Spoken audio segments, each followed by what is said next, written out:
Good evening and welcome to Chicago Tonight. I'm Brandis Friedman here in our Northwest Side studio. And I'm Pier, just reporting live from the South Chicago neighborhood. On the show tonight, journalists arrested and assaulted while covering protests. Navy Pier's opening and not everyone is happy about it. The importance of feminists participating in recent protests. When fans can expect sports leagues to return to play. And a museum dedicated to social justice. But first, Brandis, as we mentioned, I am co-anchoring here from South Chicago, a community that was ravaged by looting early last week. Also a community that has suffered with a relatively high rate of COVID-19. We'll talk about how residents have been impacted and the way forward. But first, Brandis, we toss it back to you for the latest developments from today. Sorry you're caught in the rain there, Paris. Thank you. After weeks of protests and days of memorials, family and friends finally said goodbye to George Floyd as he was laid to rest in his hometown of Houston. George Floyd! George Floyd! George Floyd! Floyd's brother remembered him as Big Floyd, an athlete and neighborhood mentor. More than 500 mourners wore masks to the service and more gathered for the procession route outside the cemetery entrance. Floyd was buried next to his mother, who he called for in his dying moments. Mayor Lori Lightfoot announces a huge shortfall in the city budget and refuses to rule out another property tax increase or layoffs as the COVID-19 pandemic wreaks havoc on the city's revenue. We are projecting that the 2020 budget shortfall will be close to $700 million. What we have seen is a complete change in consumer behavior as a result of COVID-19, the stay-at-home order, and other things. In March and April alone, revenue losses reached $175 million, and those losses continue to mount. Mayor Lightfoot says a property tax increase and layoffs for city workers would be a last resort for closing the budget gap, but it was impossible to predict when the city will see an economic recovery, and those options have to remain on the table. It'll be a very different summer in Chicago. The city announces all special events will be canceled through Labor Day. That means no Taste of Chicago, no Air and Water Show, and no Lollapalooza. The city's largest music event draws an estimated 100,000 people to Chicago each year over the course of 4 days in Grant Park, and reportedly earned more for the Park District than any other event last year. More than 6,000 Illinoisans have now died from COVID-19, with 95 deaths reported since yesterday. The state passed that grim marker overnight as Illinois health officials confirm nearly 800 new cases of the novel coronavirus were identified in the last 24 hours. That brings the statewide total of confirmed cases to more than 129,000. And we're sad to report that longtime NBC5 news anchor Dick Johnson has died. The beloved Chicago newsman, seen here in an appearance on Chicago Week in Review in 2010, passed away this morning. In a statement to NBC5 staff, station manager and news vice president Frank Whitaker says he was stunned to tell them of Johnson's death. Whitaker added that Johnson was being treated in a hospital for complications related to a respiratory condition and had been in Michigan since early March after the arrival of COVID-19. Carol Marine tweeted that Johnson, quote, was the best kind of newsman. Smart, thorough, nimble when deadlines were crashing around him. No cliches, just facts, fairness, and great writing. And he was funny. Johnson was 66 years old. And of course, all of us here at WTTW extend our condolences to Johnson's family and his colleagues. Across Chicago, communities are dealing with the double whammy of the COVID-19 crisis and the property damage that plagued business districts early last week despite other peaceful protests. Paris Schutz has been on the ground reporting today in the South Chicago neighborhood. It's located right near the Skyway and along the International Port of Chicago.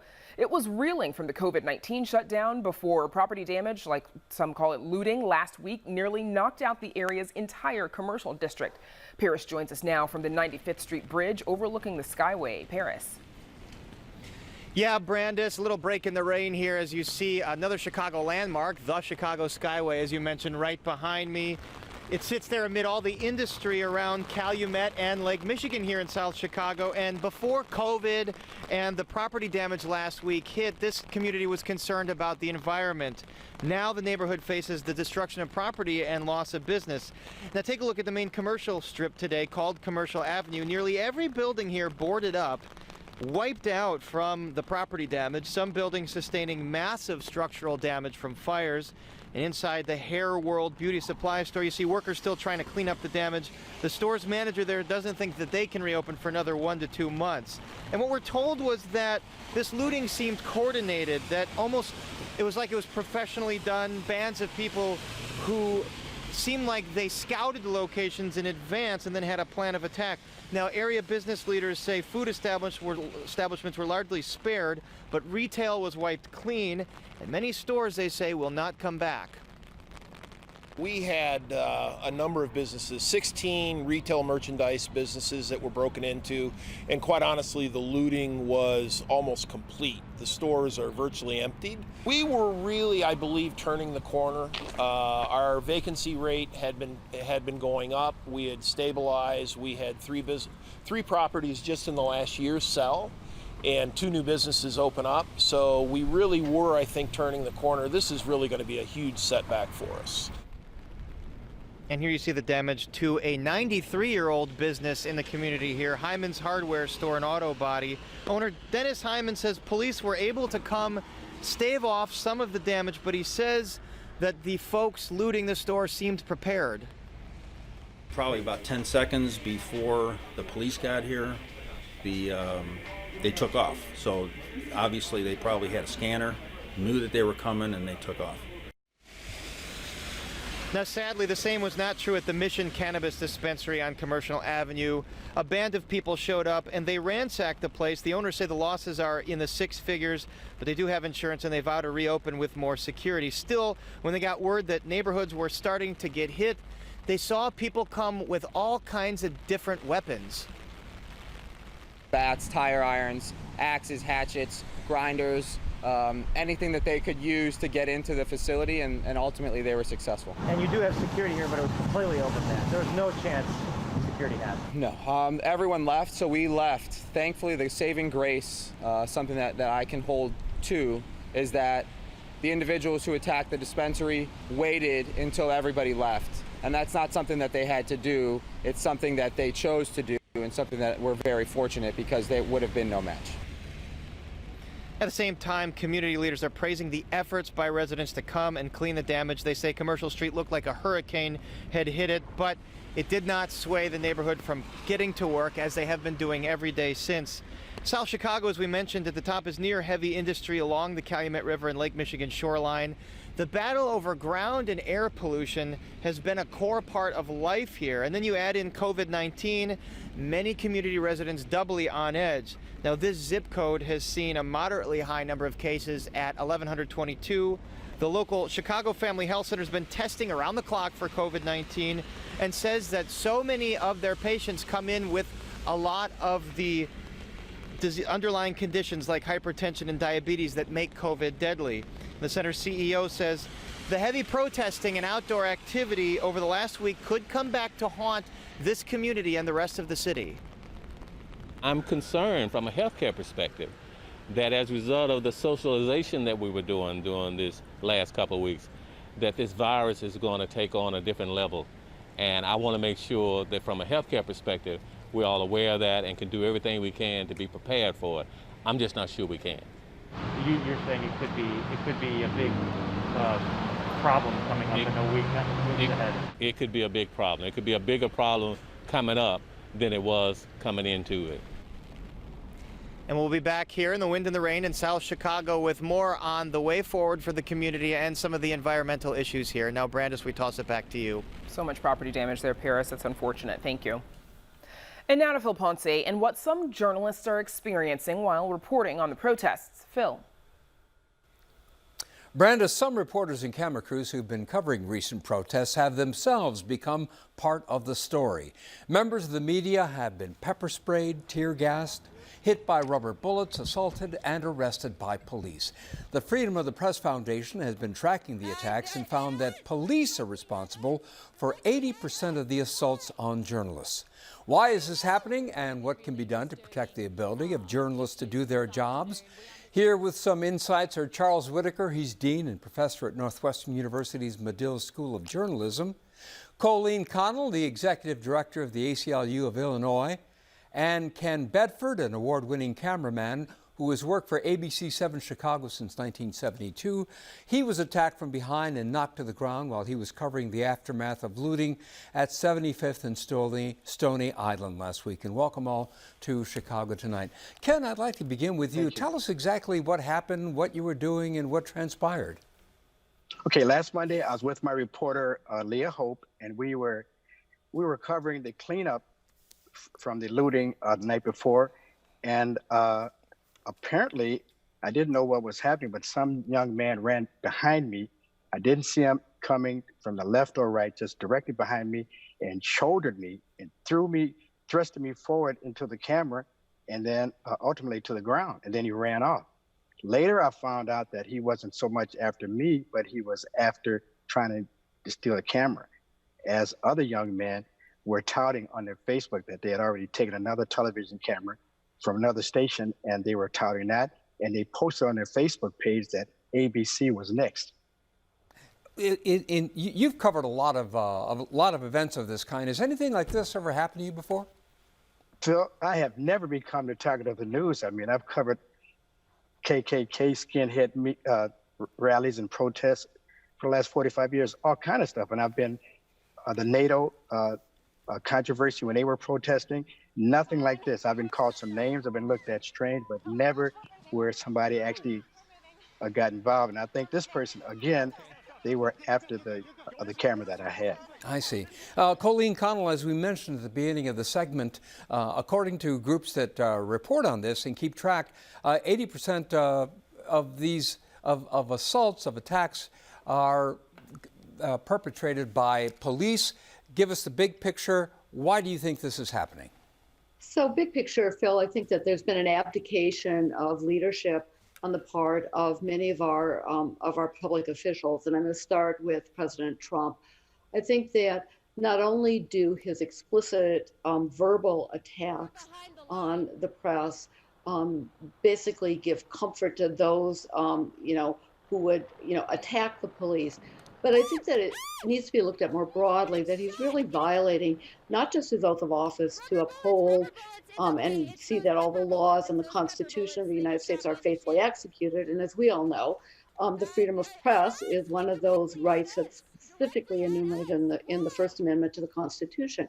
But I think that he is failing in his leadership as the chief executive of our country.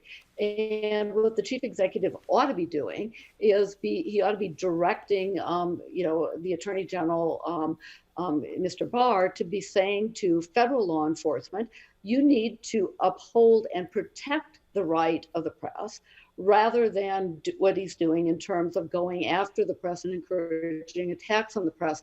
And I think it's really important to note that Trump's verbal attacks have been particularly vicious when directed at Black journalists. And I think that we've had really a spillover effect into other law enforcement actions. And one of the things that really I think needs to be done is for state and local leaders to step up. And so Mayor Lightfoot, Governor Pritzker, and others, and basically make very clear that the First Amendment protections, including speech, assembly, and press, are going to be respected by their administrations, and that they are specifically directing the Illinois State Police on Governor Pritzker's part, the Chicago Police Department on Mayor Lightfoot's part, to respect the rights of the press and to protect rather than attack. journalists, which are such an important part of our democracy. Colleen Connell, let me interject and get fold Charles Whitaker in. Dean Whitaker, your reaction to the arrest of a Medill alum, Omar Jimenez. CNN says he is black and Latino. Do you feel he was racially profiled? It certainly seemed that way, Phil. I mean, Omar was on the street with another young reporter who happened to be white. That reporter wasn't targeted and taken into custody. Omar handled that situation amazingly, but I watched it live, and it was incredibly disturbing to see him be taken into custody for simply doing his job. He asked very respectfully why he was being arrested. He asked if he could move to another place in which he wouldn't be kind of in the way of the state troopers, and they still summarily hauled him away. What are you going to be teaching your journalism students as far as how to deal with potential arrests, how to behave and so forth? I thought Omar presented sort of a textbook way of how to handle that. He was cool and calm. He was respectful. He asked questions. He held firm to his ground in that he didn't comply immediately, but he did resist and raise his voice and lose his temper. And I think that's what journalists have to do. I think to become confrontational would actually be dangerous to them. Ken, you're on the streets every day. You're still, in spite of this incident, you're still out on the street covering what is going on. Any insights you have as to better protection for journalists? For example, did you have a security detail when this happened to you? Well, actually, there was another TV station there. There was MSNBC. They were there filming, and they had their crew. I had been there waiting for my reporter, Leah Hope, to arrive, and I was shooting B-roll of these community people cleaning up the place. So I never felt threatened or anything. I was walking around for almost an entire hour. As a matter of fact, while I was shooting my video of the cleanup, a half a block down, they were looting the Jewel food stores. And no one said anything to me. This young man came out of nowhere, and he just came out of nowhere, and not to attack me per se, but later I found out he wanted the camera. Now, the doctor is right. I agree with him. If a police officer asks me to move out of the street or move over here, you have to really comply with that. You cannot be confrontational, at any kind of stretch of the imagination. You have to follow that, and that will keep the situation cool. I've had cops yell at me a lot of times, say, "Get out of here, move there." And so I guess you have to follow that. And then if you want to follow up later, then press charges and make a complaint later. Colleen Connell, journalists have also been attacked by protesters, rioters, looters, whatever term might be appropriate. Why is that happening? Well, I think that's happening for a number of reasons, including the ones I mentioned at the top of the show, of message coming down from on high that reporters are not to be respected. And that's why I think that the question ought to be not just to Dean Whitaker about what we're teaching our journalism students, but we really ought to treat this as a teachable moment for our entire society, not only about civic discourse, but really, quite frankly, the absolute fundamental importance of a free and vibrant press as an essential tool in preserving our democracy. The framers put, the freedom of press, assembly, and speech in the First Amendment for a very strong reason. I mean, our entire system of government is based on the consent of the governed. And part of that consent of the governed is really for people actually being able to understand what is happening in the world. And because, common people can't be on the ground everywhere, we depend on and we need a vibrant press to talk to us about and to record what is actually happening in our society in far distant places. I'm afraid that's where we'll have to leave it. Ken Bedford, Charles Whitaker, Colleen Connell, thank you all for joining us. Very much appreciated. Thank you. Thank you, Phil. And now, Brandis, back to you. Phil, thank you. Still to come on Chicago Tonight, one author's take on feminism's role in the fight against racism. Will Chicago's Boys of Summer ever come back? A look at when fans can expect the return of pro sports. And the local museum that grew out of a protest movement in the 1970s. But first, one of the state's top tourist attractions, Navy Pier, has been closed to visitors throughout the coronavirus pandemic. That changes tomorrow, even as other popular Chicago destinations remain closed. Amanda Venicky joins us now from the Welcome Center at Navy Pier with more. Amanda. Brandis, yes, I'm inside the Welcome Center due to the stormy weather, but Navy Pier officials are hoping for sunny skies tomorrow. Also, something that's even more rare in Chicago, free parking to help bring people out to Navy Pier's reopening tomorrow. Partial reopening anyway. So phase one is everything outside. So I kind of consider us like a main street or a town square. So you'll see a lot of our partners that have outdoor restaurants will be open in phase one with us with outdoor seating. Our Polk Brothers Parks, all of our lawns, the South Dock, the North Dock, because we do get some fishermen and we do get a lot of runners. The Pier's iconic Ferris wheel, other rides are not going to be open until Navy Pier's next phase. The Shakespeare Theater, Children's Museum, other attractions, those remain closed indefinitely. Now, Navy Pier Incorporated is a nonprofit that effectively runs and manages the activities here, leases space. They said they had been asking the city for permission to reopen. You know, we have a lot of large outdoor spaces. Not only do we have the South Dock here that we're at today, we also have Polk Brothers Park with great big lawns that we have put painted 63 circles, 6 feet apart. So people can social distance on our lawns, they can social distance on the South Dock, and it's a big open space, probably like none other in the city. And so I think those are some of the reasons.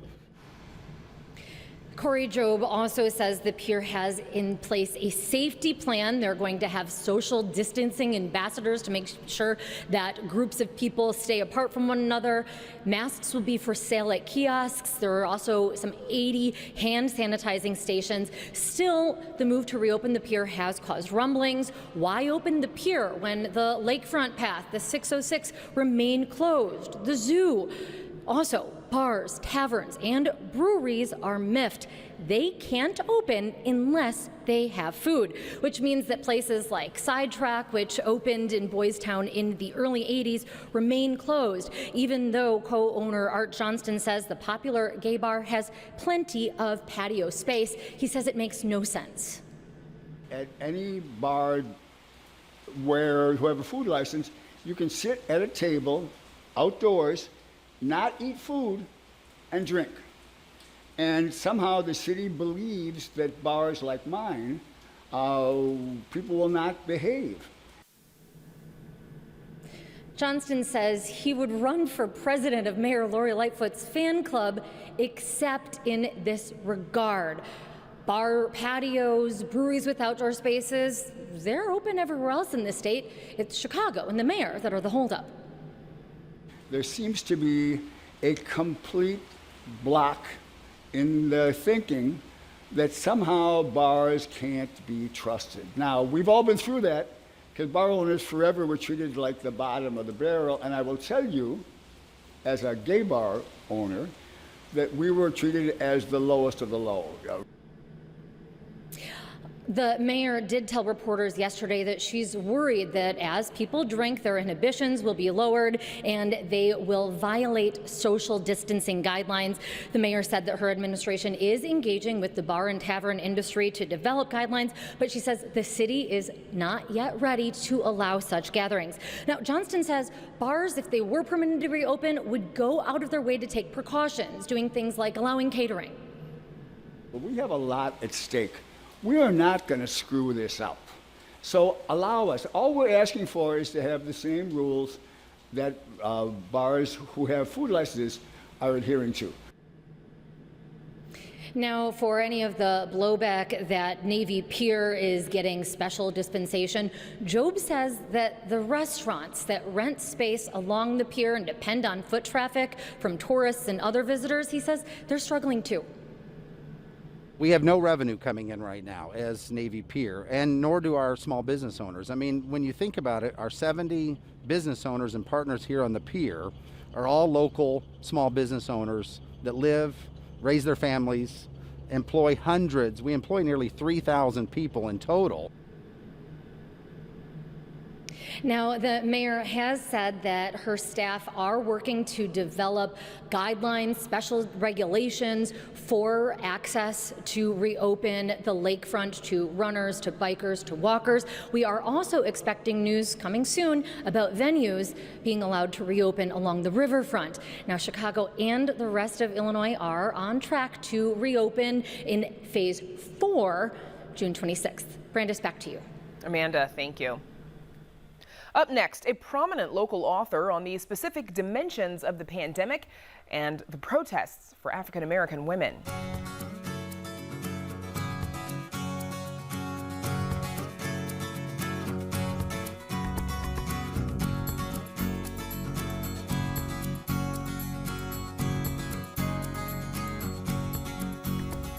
Chicago author Mikki Kendall coined the term hood feminism, a community action-based approach including women of color who are often left out of mainstream feminism.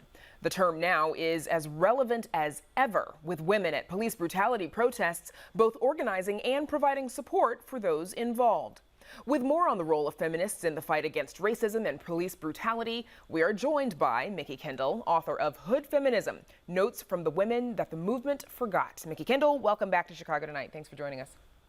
Thanks for having me. So first off, I know that you are a COVID-19 survivor. How has recovery been for you? It hasn't been the most fun I've ever had. It's a slow process, but I think now, a couple months and some change later, I'm starting to feel like I'm back to myself. What were some of your symptoms like, and what was your experience with it? So in my case, I was one of those unlucky few who got a really high fever, the sweats, and that deep cough, and I was basically in safe mode for a couple of days. My brain just basically was like, okay, well, here's a great time for you to sleep, because that's all we've got energy for you to do while I figure out what you let in here and take care. All right, well, glad you're feeling better. So talking about, the unrest that's been going on for these last few weeks, we just mentioned that, women have been sort of at the forefront of supporting this effort. Tell me a little bit about that and how feminists have been working on this effort. So Black feminists have been organizing protests. They have been organizing mutual aid funds. The Chicago Bail Fund and other bail funds in other cities often have a high proportion of feminists of color. They are out there in the street marching. They are out there supporting marchers. They're bringing masks, hand sanitizer, you name it. These protests are in large part happening because of the labor of Black feminist women and brown feminist women. So racism has we believe, played sort of a disproportionate impact, obviously, on the healthcare system and Blacks having higher rates of COVID-19. And the pandemic economically has disproportionately affected women. Tell us about the role that racism has played in both of these instances. So one of the things about, especially in terms of the lower rates of care for COVID-19, lower rates of access to quality care, we know that medical racism and bias has long been a problem. We see this in maternal mortality rates for Black women. We see this in stories of how people are treated when they try to seek care. We had some COVID patients attempting to get care and being turned away from emergency rooms by doctors who assumed that they were exaggerating. We've seen medical staff and EMTs, as in the case of Breonna Taylor, being treated poorly by the police, and in Breonna Taylor's case, unfortunately being killed by police. So we know that racism shows up over and over and over again, and it negatively impacts communities of color and negatively impacts specifically Black and brown women who are at the sort of risk factor central for these things, along with men of color. And how are feminism and racism related? So in terms of mainstream feminism, the focus has often been on access to power, on white women's reach for equality with white men, which is really a reach for equality to oppress, as opposed to making sure that all women have access to healthcare, to education, to safety, right? If you can't access medical care, if you're not safe sleeping in your own home as a provider of medical care, as was the case with Breonna Taylor, then feminism is failing to show up for you. And then to have two protests, even in 2020, to be safe enough to take care of other people, we've gone too far afield from feminism reaching equality for all when some people are being oppressed day in and day out, in part by other women, by white women who hold positions of power. Describe the role and the importance of women in the fight against racism and police brutality. So women make up 50% of the population on average. And we know that for women who are fighting against police brutality and against racism, they have to work together. They're part of communities that are historically oppressed, historically marginalized. They're caring for children, they're often caring for elders. And they are now facing a situation where, and this is where white mainstream feminism comes in, some of the faces that are opposing them, that are harming them, and we've seen this in these police videos, those are white women in positions of power. Those, unfortunately, sometimes are people of color too. But what we're seeing is a structure that says you are the enemy of the state, even though you are the people the state is supposed to protect. So women have to stand up for themselves and then for those who are dependent upon them. So what's your message then to white women about the role that they play in the fight against racism? At this point, they've got to show up. They've got to speak not just in terms of educate me or how can I help you. They also have to turn to the people in their community, whether it's their mother, their brother, their father, their cousin. You're going to have to give up the idea that it's more important to make the people, the white people that you love, comfortable, and instead start talking about making sure that white people are not a danger to themselves or to others. And if that is difficult to do at Thanksgiving or difficult to do on a Tuesday, well, you probably want to go ahead and start that work down, because you can't keep calling the police because you don't like that someone's barbecuing in a park. You're essentially using the police to possibly kill someone because you don't like what they're doing. And we've sadly seen, too many videos like that of George Floyd and Ahmaud Arbery.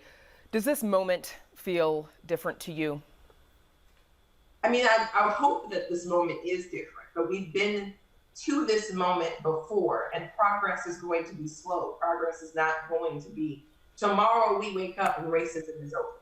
If that were the case, that tomorrow would have come after slavery ended, it would have come after the civil rights movement. It would have come decades ago. I hope that at this point, enough people are aware that they were on the wrong side of history, that they will choose to be on the right side, at least to a greater extent. I don't know that this is going to be a situation where we have a packed, normalized, anti-racist society anytime soon. The Montgomery bus boycott lasted over a year, and that was just in one place. We're decades into this marathon, and I don't know where the end is. I hope this moment means we're getting close to the end. I think we all hope that. My thanks to Mickey Kendall. Thank you for joining us. Thank you.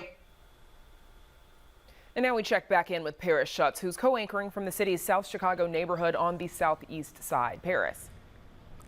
Hey, Brandis, we have a little bit of break in the rain right now. We're joined by 10th Ward Alderman Susan Sadlowski Garza. Alderman Garza, thanks so much for being here with us. Sure, thanks for having me. It was a really chaotic moment last weekend during all the looting. Can you just take us back to that day and what you experienced here? Sure. On Sunday night, I was on Commercial Avenue, and it was utter chaos. It wasn't a protest. It wasn't an uprising. It was just complete anarchy. People throwing bowling balls through windows, cars driving through the bank. It was squad cars on fire. It was nothing like I've ever seen before. And every business owner we talked to said it felt like it was some kind of coordinated attack where it was all happening at the same time, and people had trucks and they were working in tandem. Do we know any more about any organized groups that were leading this? I personally don't know of any organized groups. I know some of the cars or the trucks that were used to pull the roll down metal door out the dispensary that drove into another truck that drove into one of the banks were stolen from Crown Point, Indiana. One was stolen from Hammond, Indiana.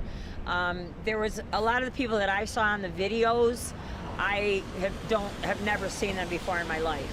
So it seemed pretty clear that there were outside agitators, a lot from Indiana, coming into this neighborhood. Well, we know the trucks that were stolen came from Indiana. Yes. Talk about the scope of the damage to business. A couple won't be able to reopen, we're told. Will Commercial Avenue be able to revitalize? You know, the 10th Ward is resilient. I've talked to these business owners every day since this happened. We've walked up and down Commercial. it's devastating. I'm not going to lie, my heart is broken because people have worked so hard to try to make commercial it's our main central hub of our business district. We're going to do whatever we can to try to help them reopen. The mayor has been down here. Maurice Cox has been down here from DPD, try to work with us to try to see what people need. It's really important, just tell us what you need so we can help you get it. Are there city funds or state funds that could be available? I can speak to the city. There are the resiliency fund. I don't know if there's going to be more money coming that way. I know that we switched some rules, and if there is an SSA involved in the commercial corridors, they are able to use some of their money to help board up, clean up, rebuild. When you say SSA, that's a special taxing district in the local commercial corridors, so they could use some of that money. Yes. And what about insurance? Some of these stores don't have insurance.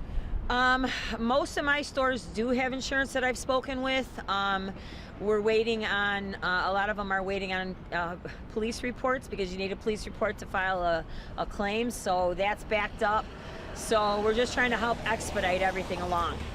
Also in the news today, the mayor said that the 2020 budget deficit will be somewhere around $700 million for the current year that we're in. How does the city go about plugging that with all the lost revenue? That's a really good question. Hopefully it's not taxes and hopefully it's not layoffs.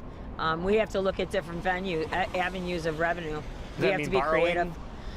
Borrowing, looking at other ways to make revenues. I don't know. That's a big hole. That's going to be, and then you've got next year's budget to work on soon. I want to ask you, General Iron is a scrap metal plant, a shredder, causing problems in Lincoln Park. It's scheduled to move to your ward. You originally were okay with it. Now you're second guessing that. Tell us why. So originally I was not okay with it. No one asked me.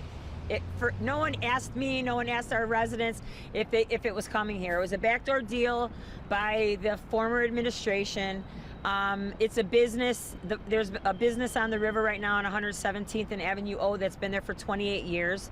They bought General Iron. They're merging with them. That happened in 2018. They didn't ask me if they could buy another business. An alderman cannot stop another business from buying another business. I'm not happy about it. When I was asked a couple months ago about in regards to it, I said I'm okay as long as the rules, the recycling rules are changed and they become more stringent to make sure that they're held accountable. Obviously, the explosions put a whole different spin on this. This is the explosions that happened at the plant that's in Lincoln correct. Park That's over the last couple of weeks. That's correct.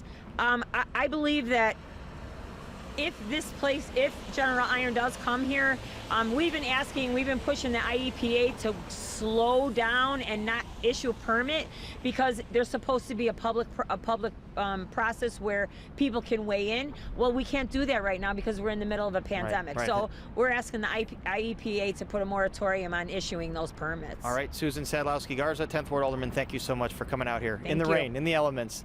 And Brandis will be back with more of those environmental issues here in South Chicago in just a bit. Yeah, Paris, and that budget hole, that's massive. We'll be talking about that a lot more in the next few weeks, I'm sure.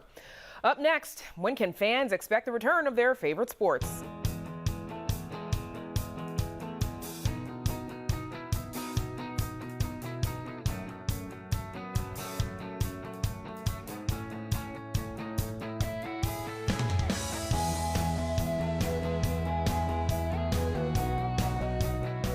Sports fans, the countdown can finally begin.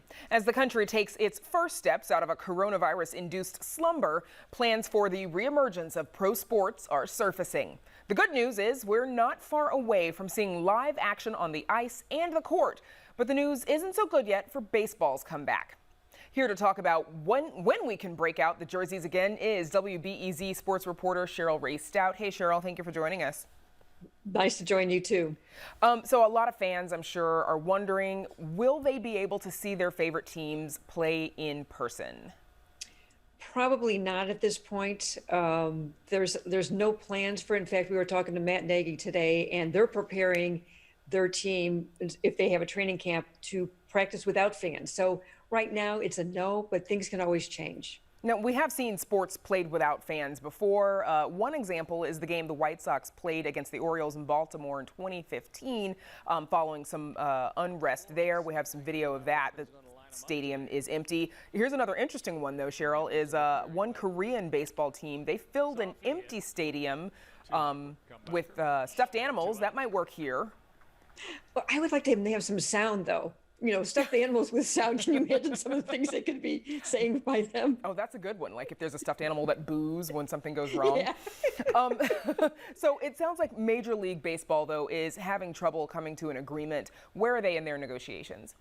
Right now, it's at a stalemate. The owners gave a message to the players that they would go with a smaller amount of games, 48 games, what they're talking about, prorate their contracts 75%. The players don't like that. They would like to have more games, more money for them. So there could be an answer as soon as tomorrow because the owners can dictate a season.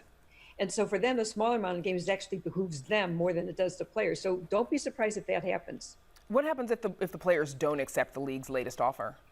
Then the league can implement what they want. And so that would be the case. They wanted to start the first weekend of July. And in fact, we were talking to Theo Epstein yesterday, and he said they still need at least 3 weeks to get going. So I don't think that July 4th weekend is going to be implemented. I think it's going to be later if they get a deal. Do you think fans will tune in for a shortened season, or is baseball in trouble? Baseball's in trouble. There's no doubt about it. This reminds me of what happened in '94 when they had the strike, but this is even more so because you have so many other sports that would be active at the same time that they would be. So people may, pull their interest over there to hockey or to the NBA. So baseball has got to get this rectified. You can't lose the fans again. They have been losing fans on so much the last several years. They got them back somewhat, but this could be a death knell for them. Now, the NBA season, it was interrupted a few weeks before the playoffs were supposed to begin, and they have a fully formed plan to return. Yes. Can you outline what that plan looks like? Yeah, they've very comprehensive. It's 22 teams would be involved. They would go to Orlando to play their games at the Disney World, Wide World of Complex. Now, what they would do is they would have their own camp. They would all fly to Orlando on July 7th. And then they'll start a regular season of 8 games. And those 8 games would be done like every other day. Then they would start their playoffs right after that. So they want to start those games July 31st, play the games, the regular season games, play the playoffs, and they want the finals to start September 10th, I understand, and September 30th, and be completed by October 12th. So they have a plan in mind. They will be testing the players every day before every game. They'll be testing the players. So they have a plan in place. And the Bulls would not be included in that, though? No, the Bulls would not be included, but the Bulls and the 7 other teams that were left out, they've asked the league if there could be some sort of summer camp for them to keep their players motivated, to keep the players, to physically be okay, because they're not going to start the next season till around December 1st. That's a tentative state. So that's a long time to be idle for players. And also with the Bulls, you've got a new front office. They're trying to figure out what they're going to do with the head coach. And so this could be an interesting scenario for the Bulls right now to figure out what they do next. Okay, and we've got less than a minute. NHL season also well underway, but was suspended because of COVID-19 concerns. When can we see them back on the ice? They're doing a very small stages. Right now, only 6 players will be allowed on the practice facilities. The Blackhawks, I talked to them today. They are talking about maybe some players now. They want to get going maybe August or end of July, early August. So they're still there. And they said if they have players that tested positive, they'll just quarantine them and see what happens after that. And what about the NFL? Where are they? The NFL, they pretty much do things as they planned. The Bears, they were in OTAs. In fact, we were on a Zoom call with Matt Nagy today, and he's actually going to shorten his Zoom meetings after this week. They are hoping, they don't know for sure if they'll have a training camp in July, but that's what they're planning on doing. And it's going to be interesting to social distance 90 players. And, there's not a lot of room for 90 players to be social distance up at Hellas Hall. I am going to thank Cheryl Raystout for joining us. Thanks so much. Thank you. And we're back with more right after this. Don't ever miss Chicago Tonight. Subscribe to our podcast. Get a daily download of our show delivered to your desktop or mobile device. Go to WTTW.com/Chicago Tonight podcast and subscribe. Next on Chicago Tonight, we check back in with Pier Schutz in the South Chicago community. He'll be speaking with a local environmentalist about ongoing concerns with pollution in the area. But first, this is the final night of WTTW's June membership drive. It's one of our most important annual fundraising efforts, and we invite you to get involved with your support when you call the number on your screen or go online to WTTW.com. Over the past few months, we've all been challenged by COVID-19 and shaken by brutal acts of violence and troubling unrest. The widespread marches protesting police brutality and calling to end systemic racism have forced all of us to confront complex and deeply rooted issues in America. During these times, the purpose of WTTW News is amplified and made more urgent. And that purpose is to keep you informed through fact-based coverage that brings context to stories and interviews. Our goal is to provide reporting that you can trust, that empowers you to gain clarity on what's happening across the city so that you can make informed decisions about your life, community, and the governments that serve you. But running a strong newsroom takes financial resources. That's why we're asking for your support to help keep this essential public service strong now and into the future. It doesn't take much to make a difference, but it does take the help of everyone who values what we provide here at WTTW and Chicago Tonight. You can make a contribution by calling the number on your screen or going online to WTTW.com to donate on our safe and secure website. Now more than ever, fact-based news coverage is vital to our Chicago community. If you haven't already joined the WTTW family, now's the time to make an impact with your financial support. With your ongoing gift of just $5 a month or a one-time contribution of $60, you'll get access to Passport, an exclusive streaming service for members that lets you watch thousands of your favorite WTTW and PBS programs. Call 773-588-1111 or go online to WTTW.com to become a member and unlock Passport right now. Thank you. Chicago Tonight has always been a community effort, and that's true now more than ever. Your support makes what we do possible. For example, Paris has been in a different neighborhood every night for the last 12+ weeks, giving you the perspective of a different community. Last night, we were able to devote the entire hour to racism and social justice to allow community members and leaders to analyze how we got to this moment in history and where we go from here. Reporting on community issues and sharing stories that foster understanding takes time and resources. That trusted information can help you make decisions on issues that matter. That's why we ask for your financial support to keep this valued public news service going. Your contribution in any amount will have a positive impact on bringing you the news you need to stay informed. It's the last night of our important June membership drive, and we ask you to make your contribution by calling the number on your screen or going online to WTTW.com. And thank you for your support. Up next, we check back in with Pier Schutz in South Chicago. This evening's presentation of Chicago Tonight is made possible in part by ComEd, powering lives. We have a tremendous source of untapped, efficient energy right here in our school. Let her rip, Jenny. I kind of love this idea.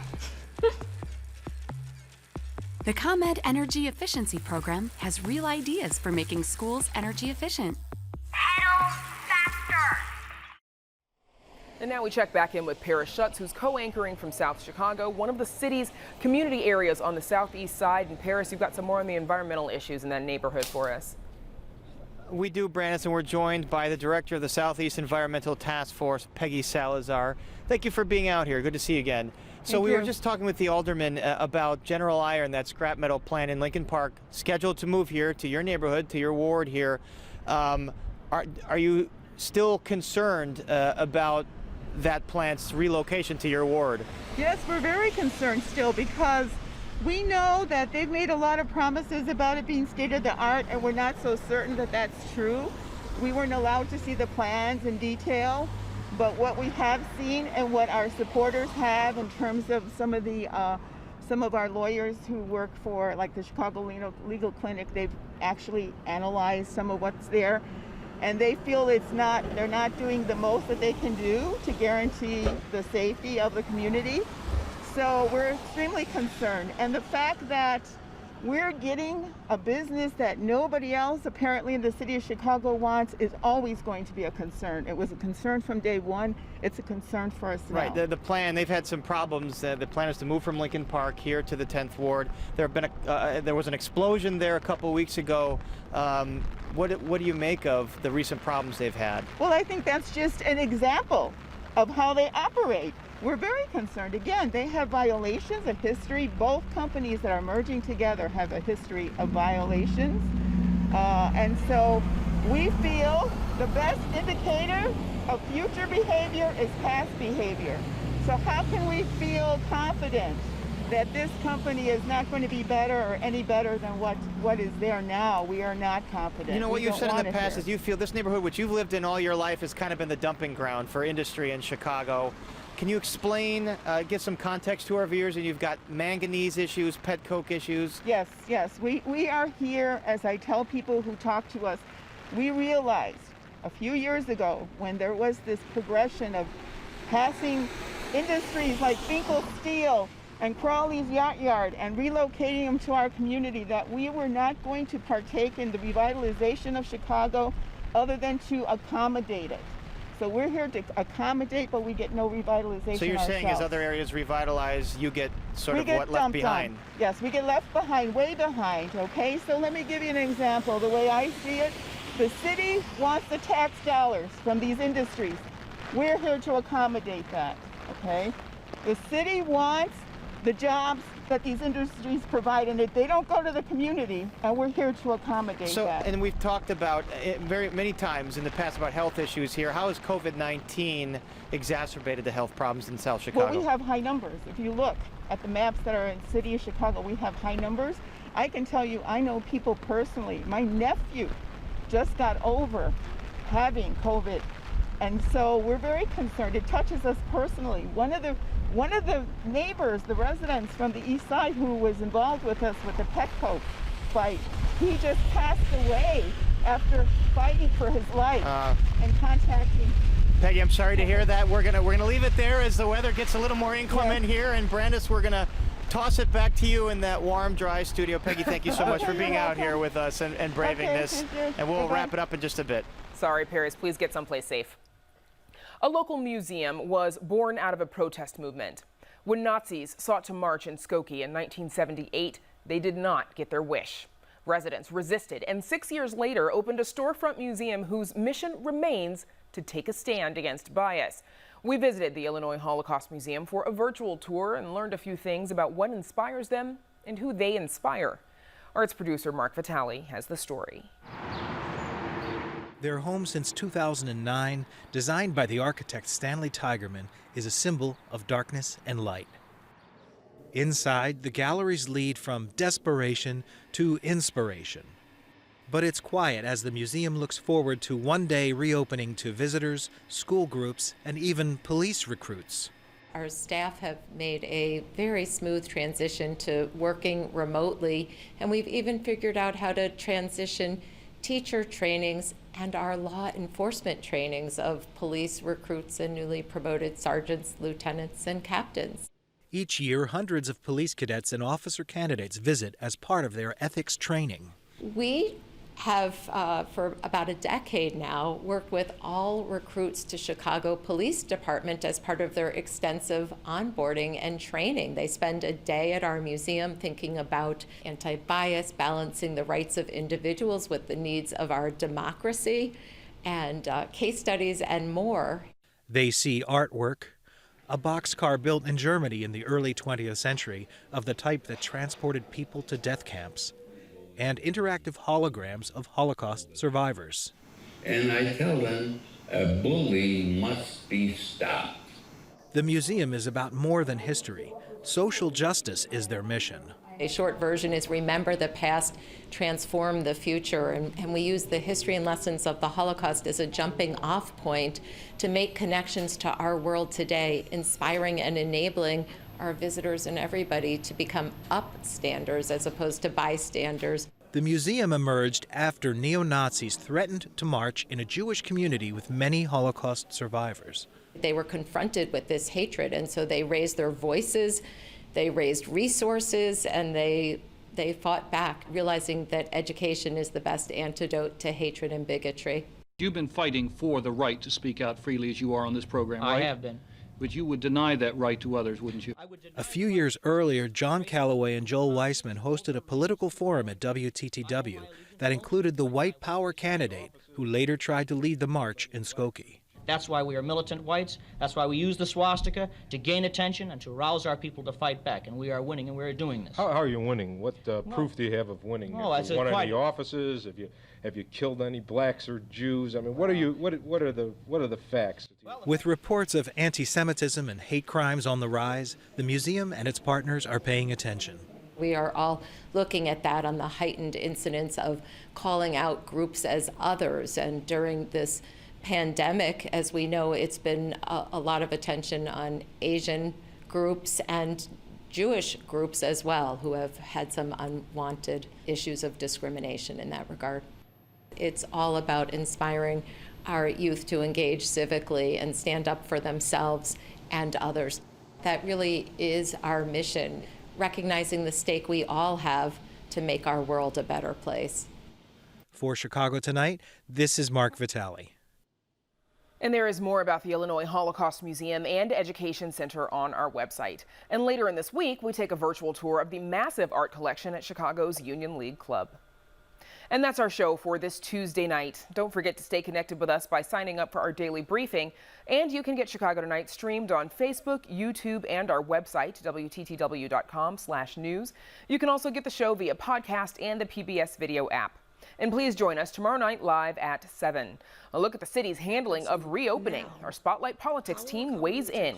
And with some summer musical events officially canceled, we share some alternatives. Now, for all of us here at Chicago Tonight, I'm Brandis Friedman. Thank you for watching. Stay healthy and safe, and have a good night.